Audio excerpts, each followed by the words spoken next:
Welcome back to The Bible's Art, where we explore the literary artistry of the Bible. In this video, we're talking about the symbolism of dreams. What's the deal with Joseph and dreams? They're all through the story. God could have spoken plainly without dreams or through someone else, so why dreams? The story of Joseph begins with him having a dream about his brothers and family bowing down to him.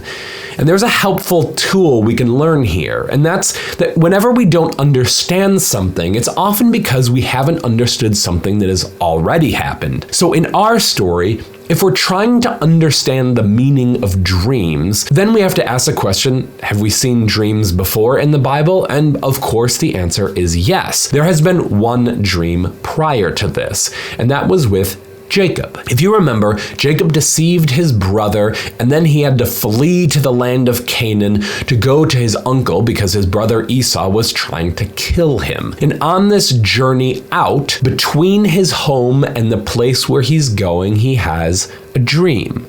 And in that dream, God reminds Jacob of the main thing. He says, "And behold, the Lord stood above it and said, I am the Lord, the God of Abraham, your father, and the God of Isaac. The land on which you lie, I will give to you and to your offspring. Your offspring shall be like the dust of the earth, and you shall spread abroad to the west and to the east and to the north and to the south. And in you and your offspring shall all the families of the earth be blessed. Behold, I am with you and will keep you wherever you go and will bring you back to this land, for I will not leave you until I have done what I have promised you." Now you may think, okay, that kind of seems general, like what's significant about that? Well, think about what's happening. God gave this promise and plan to Jacob and his family, and then his family deceives each other, and one brother is trying to kill another one. So it would be the easiest thing in the world to think that God's plan was over, or at least on hold, but nothing could be further from the truth. Even as Jacob is fleeing from his brother, who's trying to murder him for his own deceit, God says he's with him. The main plan is still on.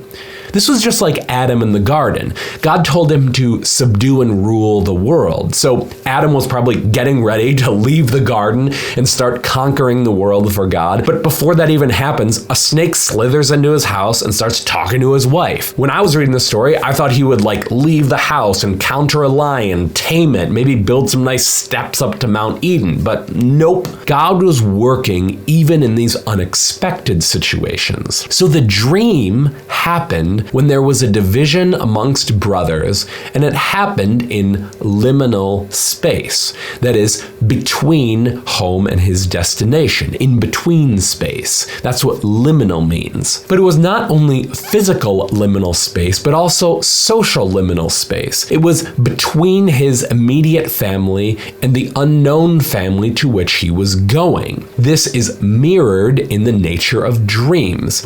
A dream is the liminal space between life and death, between the comfort and home of life and the unknown of death. Okay, but why does God communicate in this in-between space? That's because in transitions, it's easy to forget things, to leave things. It would be easy for Jacob to just forget the plan, so God wants to remind him of the main thing. Okay, but when Joseph has a dream, he was still at his home and he didn't have conflict with his brothers. But the dream itself was filled with that foreshadowing, that symbolism from the first dream. Little did Joseph know that he would soon have murderous brothers and be thrust out of his homeland into a new unknown land. But like Jacob, this journey out would lead to a wife and the reconciliation of his brothers.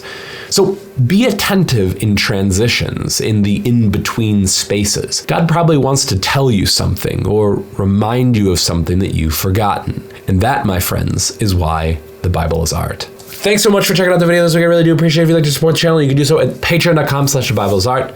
I'll see you in the next video.